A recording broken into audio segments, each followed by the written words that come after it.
It's something that doesn't get enough attention, prostate cancer. It was recently reported that Maryland Senate President Mike Miller Jr. has metastatic prostate cancer. So today we're getting the facts on this disease from GBMC radiation oncologist Dr. Robert Brookland. How are you? I'm very well, thank you. Yeah. Thanks for being with us. So for those who don't know, what exactly is prostate cancer?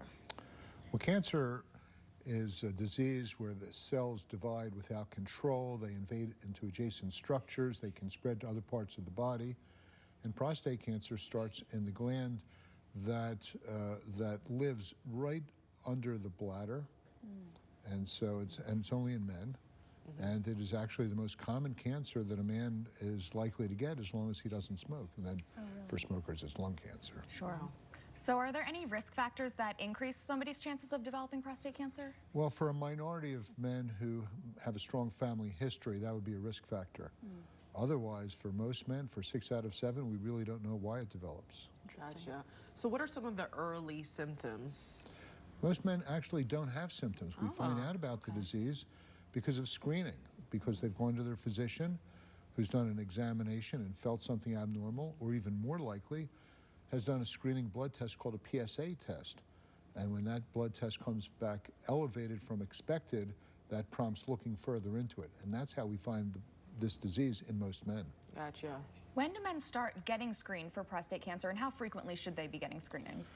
Most men will be starting their screening at age 50.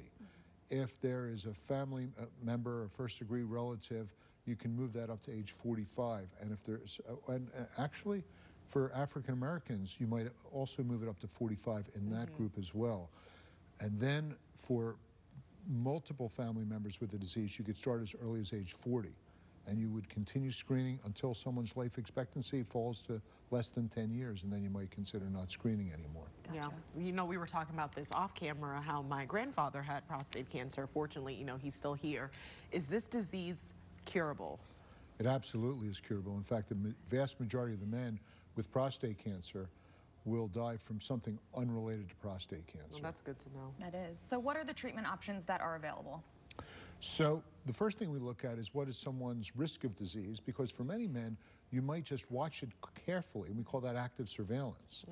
If we're dealing with an intermediate or a higher risk cancer, then the treatment choices are usually either surgery or radiation, and the cure rates are identical with both of those approaches. Sometimes we also add in some hormonal therapy as well. Okay.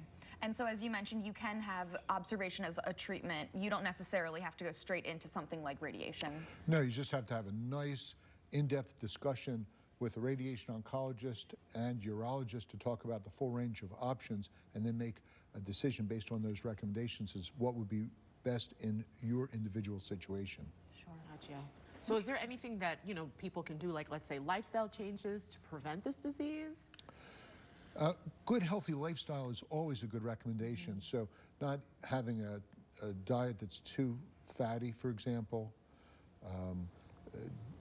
getting most of your protein sources from plants rather than animals, not too much red meat, good exercise, being physically active, 150 minutes a week of aerobic type exercise, some weight training.